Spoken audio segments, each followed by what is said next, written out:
नमस्कार, आदाब, सत श्री अकाल और खुशामदीद। Very very good evening to all of you people. This is Kumar Amit और आप लोग देख रहे हैं आपका अपना चैनल बीकॉम कॉर्नर। आज का वीडियो बहुत ज्यादा स्पेशल और इंपॉर्टेंट होने वाला है तमाम बीकॉम प्रोग्राम और ऑनर्स के स्टूडेंट्स के लिए। उम्मीद करता हूं आप सभी इस वीडियो लेक्चर के दरमियान मेरे साथ आखिरी तक बने रहेंगे। और हाँ, अगर आपको ये वीडियो हेल्पफुल लगता है, कंटेंट यूजफुल लगता है तो इस वीडियो को लाइक करके अपने तमाम दोस्तों के साथ शेयर जरूर करेंगे। तो विदाउट वेस्टिंग द टाइम चलिए शुरू करते हैं। माय डियर फ्रेंड, जैसा कि आप सभी जानते हैं, रिसेंटली हम लोग चर्चा कर रहे हैं आपके one of the most important subject corporate governance को लेकर के। और कॉर्पोरेट गवर्नेंस के अंदर रिसेंटली हम लोगों ने आपका 4th चैप्टर स्टार्ट किया था, जिसका टाइटल था board and the board committees at the centre of the governance. ये आपका एंटायर टाइटल था चैप्टर नंबर 4 का। और चैप्टर नंबर 4 से जुड़ी हुई टोटल 2 क्लासेस में चैनल के ऊपर अपलोड कर चुका हूं। फाइनली आज का हमारा क्लास नंबर 3 रहेगा, या मैं आखिरी क्लास रहेगा। और अगर आप लोग अपने फाइनल एग्जामिनेशन के प्रोस्पेक्टिव से बात करें तो आज की क्लास से एक क्वेश्चन 101% आपके एग्जामिनेशन में पूछा जाने वाला है। इसका मतलब आज की क्लास आपके एग्जामिनेशन के लिहाज से बहुत ज्यादा इंपॉर्टेंट, जरूरी और अहम रहने वाली है। बहरहाल ज्यादा बातें ना करते हुए हम बढ़ते हैं आगे और समझने की कोशिश करते हैं आज की क्लास का एजेंडा क्या रहेगा। देखिए, अभी तक आपने क्या पढ़ा है इस पर्टिकुलर चैप्टर के अंदर। हम लोगों ने बोर्ड्स ऑफ डायरेक्टर को पढ़ा है। अभी तक आप सभी ने बोर्ड्स ऑफ डायरेक्टर को काफी डिटेल में, गहराई में जाकर के अंडरस्टैंड किया। आज की क्लास का एजेंडा रहेगा, आप लोग समझने वाले हो बोर्ड कमेटीज का अपना मीनिंग क्या होता है, बोर्ड कमेटीज की जरूरत क्यों होती है, इनके फंक्शंस क्या होते हैं, इनकी कैरेक्टरिस्टिक्स क्या होती है। और जब आप एक बार बोर्ड कमेटीज को अंडरस्टैंड कर लेते हैं तो बोर्ड कमेटीज को आप लोग क्लासिफाई करते हैं। अगर आप लोग ध्यान से देखेंगे, एक मैंडेटरी कैटेगरी बन जाता है, एक नॉन मैंडेटरी कैटेगरी बन जाता है। मैंडेटरी कैटेगरी के अंदर आप 4 टाइप की बोर्ड कमेटीज के बारे में अंडरस्टैंड करने वाले हैं। और इन 4 तरीके की बोर्ड कमेटीज से आपके फाइनल एग्जामिनेशन के अंदर एक क्वेश्चन पूछा जाएगा। तो सबसे पहले हम लोग आज की क्लास में बात कर लेते हैं बोर्ड कमेटीज को लेकर के। देखिए, जब भी आप लोग बात करते हैं बोर्ड कमेटीज की, तो बोर्ड कमेटीज का मतलब क्या होता है, जो आपका बोर्ड होता है या बोर्ड्स ऑफ डायरेक्टर होता है किसी भी कंपनी के अंदर, तो उसका एक सब पार्ट होता है, उसी का एक छोटा हिस्सा होता है। कुछ ऐसी कमेटीज होती है जिनको एक पर्टिकुलर टास्क को या किसी एक एक्सपर्ट थिंग को एडॉप्ट करने के लिए, उसको फुलफिल करने के लिए आप लोग बोर्ड कमेटीज का निर्माण करते हैं। यानी आप लोग क्या कह सकते हैं, आप लोग कह सकते हैं बोर्ड कमेटीज सब स्पेशलाइज्ड ग्रुप होते हैं। याद रखिएगा, बोर्ड कमेटीज अपने आप में क्या होते हैं, स्पेशलाइज्ड सब ग्रुप होते हैं। समझ में आया? ग्रुप के भी छोटे हिस्से होते हैं of the boards of director. समझ में आया? बोर्ड्स ऑफ डायरेक्टर है वो तमाम चीजों को हैंडल नहीं कर सकते हैं, क्योंकि आज हम 21st सेंचुरी के अंदर है। This is the age of revolution आप लोग बोल सकते हैं, एज ऑफ इंफॉर्मेशन आप लोग बोल सकते हैं। We are in the 4th industrial revolution. इसका मतलब किसी भी कंपनी के अंदर केवल बोर्ड्स ऑफ डायरेक्टर है ना, तमाम चीजों को मैनेज नहीं कर सकते हैं। एक पर्टिकुलर फील्ड के अंदर एक पर्टिकुलर चीज को मास्टर करने के लिए हम लोग क्या करते हैं, एक specialised sub group of the boards of director बना देते हैं, जिसको आप लोग किस नाम से जानते हो, इसको आप लोग बोर्ड कमेटीज के नाम से जानते हो। समझ में आया? और जितनी भी बोर्ड कमेटीज है, इनका निर्माण एक स्पेसिफिक रिस्पॉन्सिबिलिटी को असिस्ट करने के लिए किया जाता है, ताकि हम लोग इफेक्टिवनेस लेके आ सके अपने डिसीजन मेकिंग में। समझ में आया? तो बहुत बेसिक डेफिनेशन मैंने आपको प्रोवाइड की। Board committees are the specialised sub group of the boards of director formed to handle specific responsibility and assist the board in effective decision making। समझ में आया?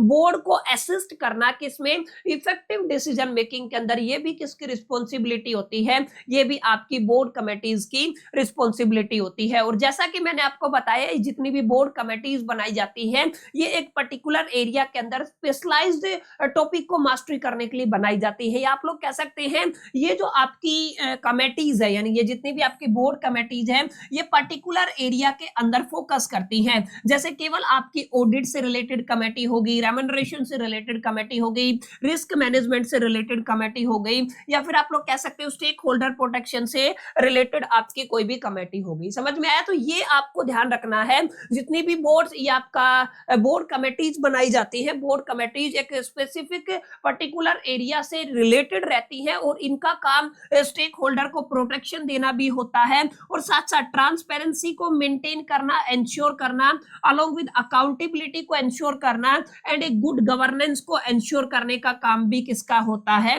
बोर्ड कमेटीज का होता है। ठीक है, तो बोर्ड कमेटीज आप लोग मोटा मोटा ये समझ लीजिए, जो आपका बोर्ड्स ऑफ डायरेक्टर होता है, बीओडी होता है, उसी का ही एक सब ग्रुप आप लोग बोल सकते हैं। आप लोग क्या कह सकते हैं? सर ये क्या होता है? इसी का एक सब ग्रुप होता है, लेकिन ये जो सब ग्रुप है ना, ये स्पेशलाइज्ड होता है। क्या होता है? ये आपका स्पेशलाइज्ड होता है एक पर्टिकुलर एरिया से रिलेटेड, चाहे वो आपका ऑडिट का हो, फिनांस का हो, रेमुनरेशन का हो, रिस्क मैनेजमेंट का हो। ये तमाम चीजें किसकी रिस्पॉन्सिबिलिटी होती है? बोर्ड कमेटीज की रिस्पॉन्सिबिलिटी होती है। एक और चीज आपको अपने ख्याल जहन में रखनी है, अगर आप लोग इंडिया की बात करते हैं, भारत की बात करते हैं, अगर आप लोग बोर्ड कमेटीज को कॉन्स्टिट्यूट करना चाहते हैं तो दो बड़े नाम आते हैं। यहाँ पे आप कंपनीज एक्ट 2013 की बात करते हैं, इसके प्रोविजन दिए हुए हैं। अलॉन्ग विद आप लोग सीबी की बात करते हैं, SEBI regulation issued by the securities and the exchange board of the India. इन दोनों के थ्रू आप लोग क्या कर सकते हैं? आप यहाँ पे किसी भी कमेटी को, बोर्ड कमेटी को कॉन्स्टिट्यूट कर सकते हैं, इसका निर्माण किया जा सकता है। क्या किया जा सकता है? इसका निर्माण किया जा सकता है। समझ में आया? तो ये एक बेसिक बात है जिसको आपको समझना है। तो बोर्ड कमेटीज आप ये समझ सकते हैं, बीओडी का ही एक सब ग्रुप होता है, लेकिन ये स्पेशलाइज्ड होता है स्पेशलाइज्ड एरिया के अंदर, और इसका काम 100% transparency, accountability, good governance and stakeholder protection ensure करना होता है। समझ में आया? और इसको कॉन्स्टिट्यूट करने के लिए प्रोविजन दिए गए हैं कंपनीज एक्ट 2013 के अंदर, अंडर एंड आप लोग किसकी कह सकते हैं? सीबी रेगुलेशन की बात कर सकते हैं। तो यहां से इसको कॉन्स्टिट्यूट किया जाता है। ठीक है, तो इट्स अ बेसिक, ये बिल्कुल सिंपल सी बात है जो आपको अपने जहन में रखनी है। इसके अलावा जो सबसे इंपॉर्टेंट बात रहती है ना, दैट इज द फीचर्स। माने अब ध्यान दीजिएगा, कुछ कुछ ऐसी बातें हैं जिनको अगर आप लोग पढ़ते हैं ना, तो कहीं ना कहीं बोर्ड कमेटीज की डेफिनेशन को लेकर के हमें ज्यादा क्लैरिटी होती है, क्लैरिटी बढ़ती चली जाती है। जैसे अगर आप लोग बात करते हैं यहां पर, सबसे पहले हम लोग क्या कहते हैं? सर सबसे पहले हम लोग ये कहते हैं, सर जब भी हम लोग बोर्ड कमेटीज को लेकर के चर्चा करते हैं ना, तो board committees are the subcommittee of the board. समझ में आया? बोर्ड की ही सब कमेटी होती है, सब ग्रुप होता है। ध्यान दीजिएगा, यहाँ पे काफी इंपॉर्टेंट जानकारी मेंशन है। They are formed by the boards of director. इनको कौन फॉर्म करता है? ये मैं बता चुका हूं, बोर्ड्स ऑफ डायरेक्टर फॉर्म करते हैं। एंड ध्यान रखिएगा, ड्राइव की जाती है अथॉरिटी फ्रॉम द बोर्ड। ये जो आपका अथॉरिटी ड्राइव किया जाता है, ये किससे किया जाता है? बोर्ड से किया जाता है। ठीक है, इस बात को आपको अपने ख्याल में और जहन में रखना है। सेकंड, अगर आप लोग बात करते हैं स्पेशलाइज्ड फंक्शन की, किसकी बात करते हैं? स्पेशलाइज्ड फंक्शन की। तो स्पेशलाइज्ड फंक्शन के अंदर आपको ध्यान देना है, each committee focus on the specific area. ये किसके ऊपर फोकस करती है? एक स्पेसिफिक एरिया के ऊपर फोकस करती है। जैसे ऑडिट का एरिया हो गया, नॉमिनेशन का एरिया होगा, रेमुनरेशन का एरिया होगा, सीएसआर का एरिया हो गया, रिस्क मैनेजमेंट का एरिया हो गया। माने यहाँ पे जितनी भी आप लोग बोर्ड कमेटीज बनाते हैं, उन बोर्ड कमेटीज का एक ऑब्जेक्टिव रहता है। ऐसा नहीं है वो मल्टीटास्किंग या मल्टी फंक्शनिंग करेंगे, नहीं, वो केवल एक टारगेट, एक पर्टिकुलर एरिया के अंदर एक्सपर्टीज रखेंगे और उसी को हैंडल करेंगे। जैसे रिस्क मैनेजमेंट की बात करते हैं, तो इनका केवल और केवल डिपार्टमेंट रिस्क मैनेजमेंट की स्पेशलाइजेशन से जुड़ा रहेगा। रिस्क मैनेजमेंट से जुड़े हुए मामलों को निपटाने का काम इस पर्टिकुलर कमेटी का रहेगा। अगर आप लोगों ने रेमुनरेशन कमेटी बना दिया है, तो उसका काम केवल और केवल सैलरी, कमीशन, इन तमाम चीजों से जुड़ा हुआ रहेगा। अगर आपने ऑडिट का कोई कमेटी बनाया है, तो 100% वो ऑडिट से जुड़े हुए सारे मामलों की जानकारी को हैंडल करेंगे। समझ में आया? तो याद रखिएगा, ये जो कमेटी है ना, ये जो कमेटी है, ये सब कमेटी जो बोर्ड होती है, अलॉन्ग विद इनका फंक्शन कैसा होता है? स्पेशलाइज्ड होता है। और इनकी जो कंपोजिशन है वो डिफाइन की गई है, यानी कि कितने मिनिमम नंबर ऑफ डायरेक्टर्स होंगे, क्या क्या इनकी टर्म्स एंड कंडीशन रहेगी, ये तमाम चीजें कहां पे मेंशन की गई है? ये कहीं ना कहीं आपके कंपनीज एक्ट के प्रोविजन के अंदर मेंशन की गई है। इसको भी याद रखना है। ठीक है, तो यहाँ पे कंपनीज एक्ट 2013 की आप लोग बात करते हैं, यहाँ पे काफी अहम इंपॉर्टेंट और जरूरी पॉइंट हो जाता है, that is the delegated authority. इसका मतलब क्या है? The board delegate certain power. ध्यान रखिएगा, बोर्ड क्या करता है? कुछ सर्टेन पावर है जिनको डेलीगेट कर देता है टू द कमेटी, जो भी कमेटी उसने बनाई है, किसके लिए, एफिशिएंसी को इंक्रीज करने के लिए। समझ में आया? तो यहाँ पे जो भी कमेटीज बनती है उनके पास जो पावर होती है वो पावर डेलीगेट की जाती है बाय द बोर्ड या बोर्ड ऑफ डायरेक्टर, आप लोग जो भी बोलना चाहिए। समझ में आया? तो बोर्ड्स ऑफ डायरेक्टर अपनी पावर को, अपनी जो अथॉरिटी है या पावर है उसको क्या करते हैं, डेलीगेट कर देते हैं उन कमेटीज को लेकर के, और वो कमेटीज ताकि एफिशिएंसी के साथ और इफेक्टिवनेस के साथ अपने काम को अंजाम दे सके। और अगर आप लोग आगे बात करते हैं, ये तो मैं बता ही चुका हूं डेलीगेटेड अथॉरिटी है, बहरहाल इस पर चर्चा नहीं करते हैं। ये देखिए advisory and the supervisory role होता है, माने इन कमेटीज के अंदर रिव्यू का काम भी होता है, ठीक है ना, ये मॉनिटर भी करती हैं, ये recommended action to the board, board को कुछ एक्शंस को भी रिकमेंड करती है कि फलाने एक्शन है जो हमें लेने चाहिए हमारी स्पेशलाइजेशन के अंदर, ताकि हम लोग एक और नेक्स्ट स्टेप के ऊपर जा सके। आगे अगर आप लोग देखेंगे तो दैट इज द अकाउंटेबिलिटी।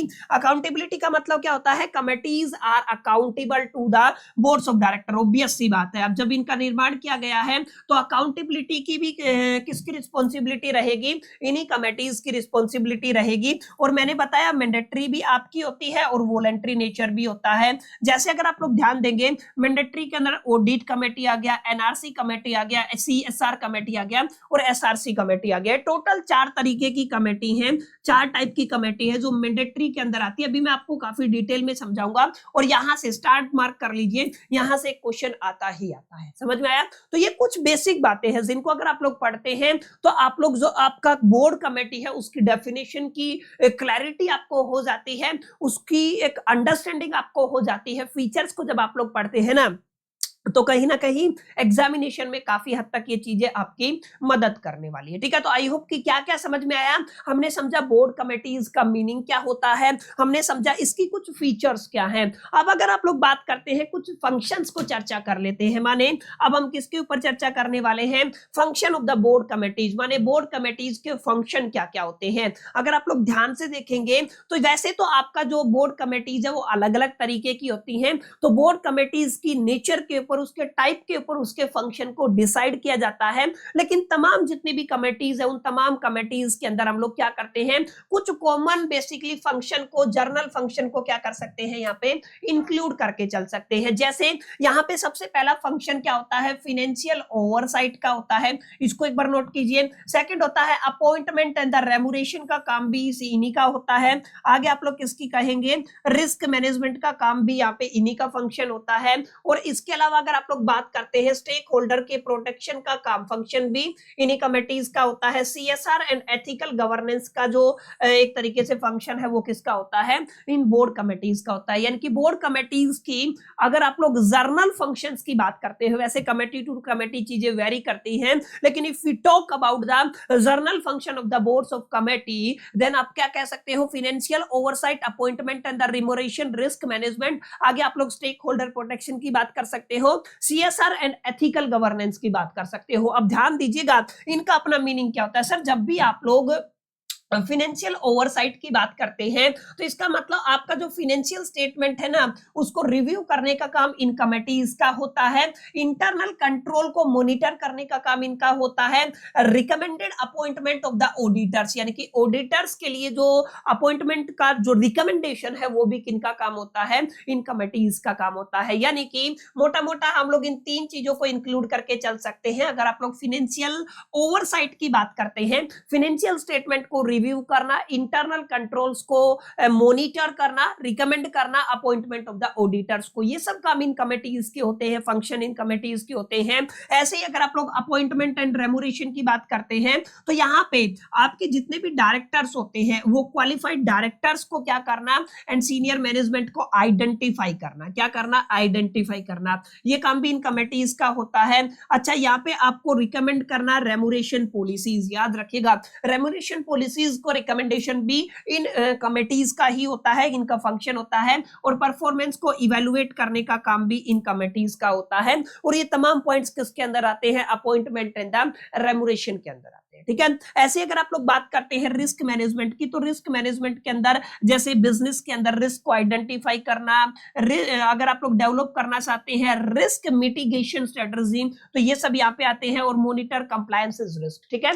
तो ये आपको कुछ बेसिक बातें हैं जिनका ख्याल रखना है कि सर काफी कुछ चीजें हैं that's depend upon committee to committee, लेकिन ये आपके जर्नल फंक्शंस आप लोग इनको बोल सकते हैं। जैसे स्टेक होल्डर प्रोडक्शन की बात करते हैं, तो यहाँ पे आपको क्या करना है, एड्रेस इन्वेस्टिगेटर ग्रीवेंस, आगे एंश्योर टाइमली डिविडेंड पेमेंट और इंप्रूव करना शेयर होल्डर के कम्युनिकेशन को, तमाम चीजें यहाँ पे आ जाती है। CSR and the ethical governance की बात करते हैं, तो आपको सीएसआर पॉलिसीज को फॉर्मुलेट करने का काम, सीएसआर एक्सपेंडिचर को मॉनिटर करने का काम, ओवरसीज करना ethical standards and the whistle blowing mechanism, ठीक है ना। ये तमाम चीजें किसके लिए होती हैं, ये तमाम चीजें जर्नल फंक्शंस होते हैं, बेसिक फंक्शन होते हैं, जितने भी आप लोग बोर्ड कमेटीज की बात करते हैं, ठीक है। तो यहाँ पे बेसिक बेसिक बातें अभी तक मैंने क्या बताई है, देखिए मैं थोड़ा सा फास्ट फॉरवर्ड चल रहा हूं, उसका एक सिंपल सा रीजन है, ये बेसिक चीजें हैं। एक बार आप लोग लेक्चर को देख लेंगे और इस पर्टिकुलर पीपीटी के थ्रू गो थ्रू करते हैं, तो बड़े प्यार से बड़े आराम से चीजें आपको समझ में आ जाएंगी।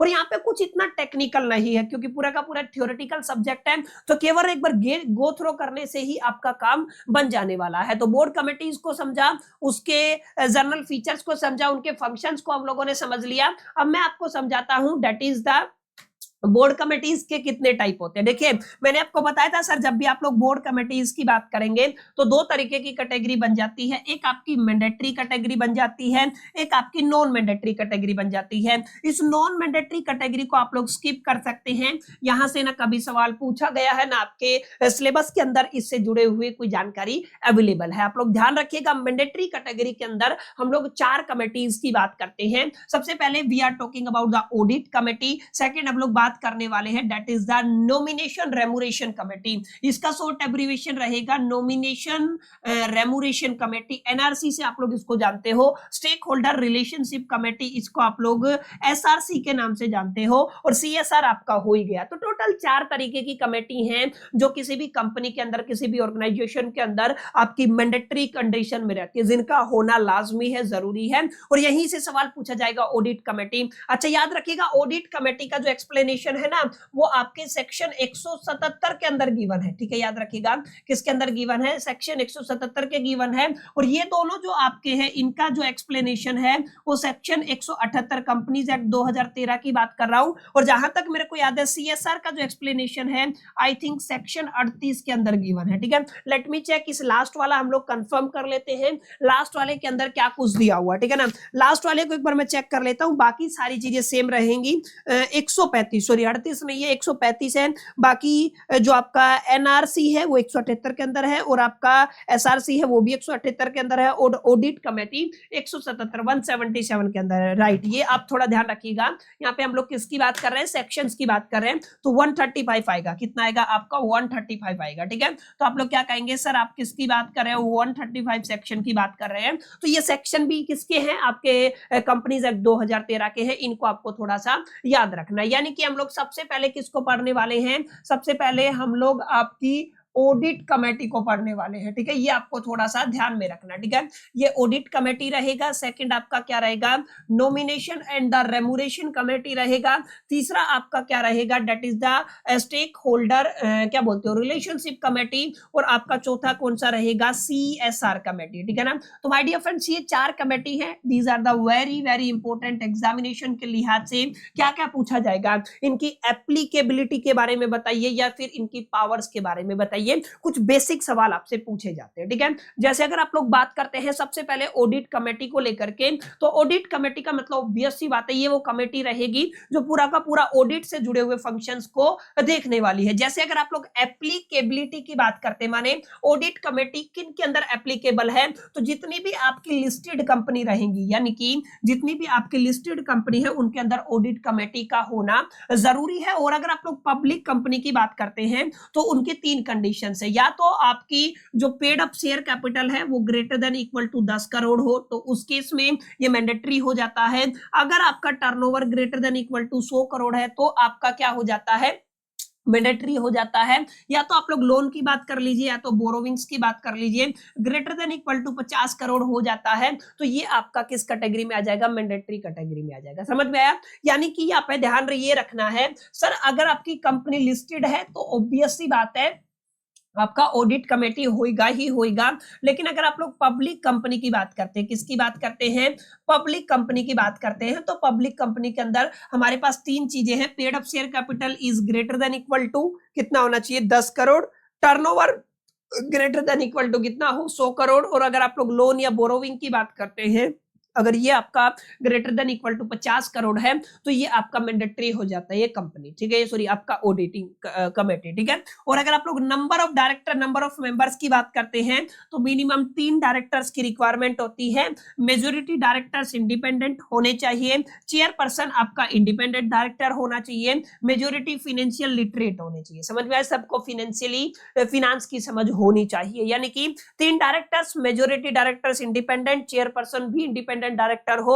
और याद रखिएगा मेजोरिटी को क्या होना चाहिए, फाइनेंशियल लिटरेट होना चाहिए, माने वो फाइनेंशियल लिटरेसी की जानकारी रखते हो। और अगर आप लोग यहाँ पे ध्यान देंगे, इसको बोला जाता है टर्म ऑफ रेफरेंस। याद रखिएगा क्या बोला जाता है, टर्म ऑफ रेफरेंस, या आप लोग क्या कह सकते हो, फंक्शन की बात करते हो। तो ये कुछ ऐसे पॉइंट है जिनको आपको पढ़ लेना है। यहाँ पे मेरी कोई यहाँ पे आपको जरूरत नहीं पढ़ने वाली है, चारों पॉइंट मैंने दिए हुए हैं, इनको आपको पढ़ लेना। जैसे लास्ट पॉइंट देखिए, अप्रूव रिलेटेड पार्टी ट्रांजेक्शन, ये इन्हीं का फंक्शन होता है। एग्जामिन करना इंटरनल फाइनेंशियल कंट्रोल को, ये इस पर्टिकुलर ऑडिट कंपनी का काम, कमेटी का काम होता है। रिकमेंड करना अपॉइंटमेंट को and remuneration of the auditor, auditor की रिकमेंडेशन और उनके रेमुनेशन को एक तरीके से डिसाइड करने का काम किसका होता है, ऑडिट कमेटीज का होता है। रिव्यू करना किसको, फाइनेंशियल स्टेटमेंट को before submission to the board, board तक पहुंचने से पहले जो फाइनेंशियल स्टेटमेंट को रिव्यू करने का काम किसका होता है, ऑडिट कमेटीज का होता है। याद रखिएगा, ठीक है। ऐसे अगर आप लोग पावर की बात करते हैं ऑडिट कमेटीज के अंदर, तो इसके पास पावर होती है call for comment on auditor. समझ में आया? इनके पास पावर होती है call for comment on auditor, इनके पास पावर होती है seek information from any employee. समझ में आया? किसी भी एम्प्लॉय की इंफॉर्मेशन को सीक कर सकते हो। ऑब्टेन आउटसाइड लीगल या प्रोफेशनल एडवाइस, ये क्या कर सकते हैं, बाहर से कोई भी लीगल या प्रोफेशनल एडवाइस ऑब्टेन कर सकते हैं। Investigate any matter with in its scope, ठीक है, जो इनके स्कोप के अंदर है, इनके एरिया ऑफ इंटरेस्ट के अंदर है, उन तमाम मैटर्स को ये इन्वेस्टिगेट कर सकती है। किसकी बात हो रही है, ऑडिट कंपनी की। तो याद रखिएगा ऑडिट कंपनी के अंदर एप्लीकेबिलिटी, नंबर ऑफ मेंबर्स, उसके बाद टर्म ऑफ रेफरेंस या फंक्शन की बात कर लीजिए, और पावर, ये 4 चीजें आपको पढ़नी है। और इसी को आप क्या बोलते हो, ऑडिट कंपनी बोलते हो। इसी तरीके से जो आपका एनआरसी होता है, यानी कि क्या बोलते हैं, nomination and the remuneration company, इसको सॉरी कंपनी नहीं है, कमेटी है, मैं बार बार हो सकता है मिस्टेक से कंपनी बोल जाऊं, तो इस चीज को प्लीज अवॉइड कीजिएगा। Nomination and the remuneration committee, ठीक है। एनआरसी की एप्लीकेबिलिटी की बात करते हैं तो लिस्टेड कंपनी के अंदर ये मैंडेटरी होती है। सर्टेन प्रिस्क्राइब्ड पब्लिक कंपनी, कुछ ऐसी कंपनी है जहां पे प्रिस्क्राइब्ड किया गया है, उनके अंदर भी आपका ये जो आपका एनआरसी है वो मैंडेटरी होता है। नंबर ऑफ मेंबर्स की बात करें तो मिनिमम 3 एग्जीक्यूटिव डायरेक्टर्स होने चाहिए, उनमें से 50% इंडिपेंडेंट डायरेक्टर्स हो। याद रखिएगा जो चेयरपर्सन है वो क्या होना चाहिए, इंडिपेंडेंट डायरेक्टर होना चाहिए। ये क्या है, इसकी नंबर ऑफ मेंबर्स की कंडीशन है। अगर आप लोग फंक्शंस की बात करते हैं, एनआरसी यानी कि nomination and the remuneration committee के फंक्शंस क्या है, तो सबसे पहले आइडेंटिफाई करना और रिकमेंड करना किसको, डायरेक्टर्स को। याद रखिएगा डायरेक्टर्स की बात हो रही है और सीनियर मैनेजमेंट की बात हो रही है। डायरेक्टर्स और सीनियर मैनेजमेंट को आइडेंटिफाई करके रिकमेंड करने का काम एनआरसी का होता है। ऑडिटर से जुड़ी हुई जो ये सारी जानकारी है ये किसका काम होता है, ऑडिट कमेटी का होता है। यहाँ पे देखिएगा फॉर्मुलेट करना है criteria for the director qualification, director की क्वालिफिकेशन के लिए क्राइटेरिया को फॉर्मुलेट करना, रिकमेंड करना, रेमुनेशन पॉलिसी को इवेलुएट करना, परफॉर्मेंस ऑफ द डायरेक्टर को एंड डिवाइस करना, सक्सेशन प्लानिंग, ठीक है। ये कुछ बातें हैं, ये कुछ फंक्शन है जो किससे जुड़े हुए हैं, आपके एनआरसी से जुड़े हुए हैं। अगर आप लोग पावर की बात करते हैं तो याद रखिएगा एक्सेस करना कंपनी रिकॉर्ड्स को, ठीक है, ये किसके पास पावर होता है, एनआरसी के पास होता है। सीख करना प्रोफेशनल, वो भी ऐसी बात है, ये बाहर से कोई भी प्रोफेशनल एडवाइस सीख कर सकते हैं। ये किसी भी डायरेक्टर को रिमूवल करने के लिए रिकमेंडेशन दे सकते हैं, ठीक है। तो बेसिक बातें हैं, कोई ज्यादा आपको इतना कुछ पढ़ने की जरूरत नहीं है, एक बार गो थ्रू कीजिए, चीजें क्लियर होती चली जाएंगी। अब तीसरी बात करते हैं SRC, stakeholder relationship committee. और अगर आप लोग इस कमेटी की बात करते हैं तो ये कमेटी केवल और केवल मैंडेटरी होती है companies with more than 1000 share holder हो या डिबेंचर हो या आप लोग क्या कह सकते हो होल्डर्स या डिपोजिटर्स हो, ठीक है, ये आपको थोड़ा ध्यान में रखना। 1000 शेयर होल्डर या डिबेंचर होल्डर, या आप शेयर होल्डर हो या तो आपका डिबेंचर डिपोजिटर्स हो, तो ये अगर ऐसा है तो उस पर्टिकुलर केस में आपका जो एसआरसी है वो मैंडेटरी हो जाता है, ठीक है। नंबर्स ऑफ मेंबर की बात करें तो एटलीस्ट एक डायरेक्टर होना चाहिए, generally chaired by the non executive director, ये भी थोड़ा ध्यान रखिएगा। अगर आप लोग फंक्शन की बात करते हैं तो रिजोल्व करना, इन्वेस्टिगेटर कंप्लायंसेस को, ओवरसीज करना transfer transmission of the shares को, मॉनिटर करना डिविडेंड पेमेंट को, एंड इंप्रूव करना इन्वेस्टर कम्युनिकेशन को। कुछ बेसिक बातें हैं। और पावर के अंदर अगर आप लोग बात करते हैं, सीक करना है reporters from the registrar and the transfer agent, ये ध्यान रखिएगा, सीक रिपोर्ट्स फ्रॉम रजिस्ट्रार, यानी कि रिपोर्ट्स कहां से लेके आ सकते हैं, रजिस्ट्रार से, और ट्रांसफर कर सकते हैं एजेंट को, ठीक है ना। And direct management to resolve the complaint, यानी कि क्या कर सकते हैं, ये डायरेक्ट कर सकते हैं किसको, मैनेजमेंट को, किसको रिजोल्व करने के लिए, कंप्लेंट्स को रिजोल्व करने के लिए। किसकी बात हो रही है, एसआरसी की। सबसे छोटी डेफिनेशन इस पर्टिकुलर कमेटी की है। और एक होता है आपका सीएसआर कमेटी, जिसका फुल फॉर्म होता है कॉर्पोरेट सोशल रिस्पॉन्सिबिलिटी कमेटी। अब यहाँ पे क्या होगा, ध्यान रखिएगा, अगर मैंडेटरी कंडीशन की बात करते हैं, कंपनी की net worth greater than equal to 500 crore है, या आपका turnover greater than equal to 1000 crore है, या नेट प्रॉफिट आपका greater than equal to 5 crore है, तो इस पर्टिकुलर सिचुएशन के अंदर इस कंपनी के लिए ये वाली कमेटी यानी कि सीएसआर कमेटी का होना मैंडेटरी है, कॉर्पोरेट सोशल रिस्पॉन्सिबिलिटी कमेटी का, ठीक है। मिनिमम नंबर्स की बात करते हैं तो मिनिमम 3 डायरेक्टर हो, एक डायरेक्टर इंडिपेंडेंट होना चाहिए। और याद रखिएगा, private companies not required to appoint independent director if not mandatory otherwise, समझ में आया। अदरवाइज नहीं हो, जब तक आप लोगों की प्राइवेट कंपनी के अंदर यहाँ पे आपके इंडिपेंडेंट डायरेक्टर की अपॉइंटमेंट जरूरी नहीं होती है। ये बेसिक बात है, ये सब आप जानते भी हैं, ठीक है। यहाँ पे कोई इतना सोचने वाली बात नहीं है। फंक्शन देखिए, सीएसआर के फंक्शन की अगर आप लोग बात करते हैं, सीएसआर पॉलिसीज को फॉर्मुलेट करना, रिकमेंड करना सीएसआर एक्सपेंडिचर को, यहाँ पे लिखा भी हुआ 3 साल का अगर एवरेज नेट प्रॉफिट लेते हैं उसका मिनिमम 2%, ठीक है। अगर आप लोग मॉनिटर करना है सीएसआर प्रोजेक्ट को तो ये इसी कमेटी का काम होता है। प्रिपेयर करना एनुअल सीएसआर रिपोर्ट को, ये भी इसी पर्टिकुलर कमेटी का फंक्शन होता है। पावर के अंदर अगर आप लोग ध्यान देंगे, रिकमेंड सीएसआर प्रोजेक्ट्स को, मॉनिटर करना फंड यूटिलाइजेशन को, सीक करना इंप्लीमेंटेशन रिपोर्ट को, ठीक है।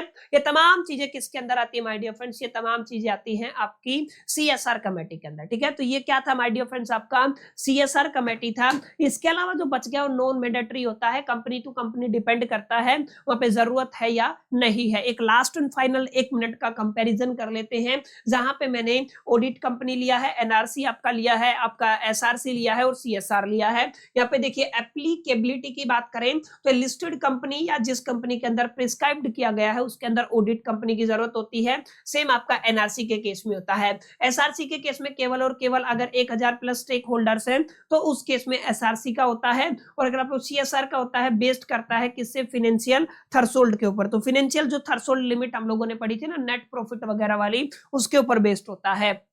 मिनिमम मेंबर 3 होने चाहिए ऑडिट कमेटी के लिए। अगर आप लोग एनआरसी के लिए करते हैं 3, और 1 किसके लिए, एसआरसी के लिए, और 3 किसके लिए होना चाहिए, सीएसआर के लिए। की प्रोविजन, की फोकस क्या होता है, फाइनेंशियल रिपोर्टिंग एंड ऑडिटिंग करना। यहाँ पे अपॉइंटमेंट एंड रेम्युनरेशन से जुड़ा हुआ मामला एनआरसी का होता है। इन्वेस्टिगेटर ग्रीवेंस किसका होता है, एसआरसी का होता है। CSR policy and the spending का मामला कौन देखता है, सीएसआर देखता है, ठीक है। तो my dear friends, it's all about the mandatory category, जहां पे आप लोगों ने 4 कमिटीज के बारे में पढ़ लिया है। इन चारों में से एक सवाल आपसे अक्सर आपके फाइनल एग्जामिनेशन के अंदर पूछा जाता है। तो माय डियर फ्रेंड्स, बहुत फास्ट फॉरवर्ड, जितना मिनिमम टाइम में लगा सकता था चीजें, क्योंकि आसान है, केवल थ्योरेटिकल है, एक बार पढ़ेंगे तो चीजें आपको समझ में आ जाएंगी। मैंने प्रेजेंट करने की कोशिश की है और यहां पर आकर के आपका कॉर्पोरेट गवर्नेंस का 4था चैप्टर कंप्लीट हो जाता है। उम्मीद करता हूं वीडियो आपको पसंद आया होगा, सेशन अच्छा लगा होगा। वीडियो अगर आपको पसंद आए तो फटाफट से इस वीडियो को लाइक कर दीजिए, दोस्तों के साथ शेयर कर दीजिए। पहली दफे चैनल पे हैं तो इस वीडियो को चैनल को सब्सक्राइब करके बेल आइकन को जरूर प्रेस कर लीजिएगा। इस वीडियो के अंदर इतना ही, मिलते हैं नेक्स्ट वीडियो के अंदर। जब तक के लिए मैं तो all the best, lucky plan.